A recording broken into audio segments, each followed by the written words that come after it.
দুখীয়াৰ ওচৰত অসমৰ জনপ্ৰিয় কণ্ঠশিল্পী দীপলিনা ডেকা।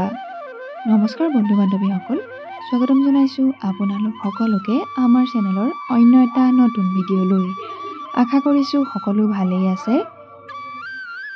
ৰঙৰ উৎসৱ ফাকুৱা উপলক্ষে সকলো অভিনেতা অভিনেত্ৰীকে ধৰি কণ্ঠশিল্পীসকলকো দেখিবলৈ পোৱা গ'ল অন্য এক ৰূপত।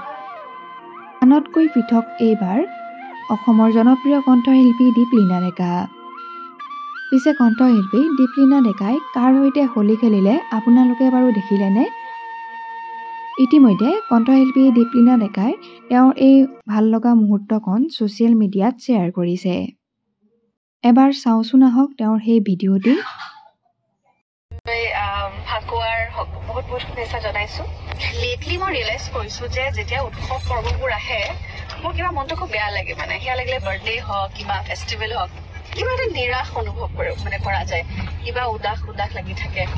মন বেয়া কৰি থাকিতো লাভ নাই। সেইকাৰণে মই গোটেই টিমটোৱে ক'লে যে বলক অকণমান ওলাই যাওঁ। ভাবিলোঁ যে মোৰ মনটোও ভাল লাগিব আৰু দুই এজনৰ মুখত হাঁহিটো বিৰিঙাব পাৰিম। গতিকে তেনেকুৱা এখন ঠাইলৈ যাওঁ।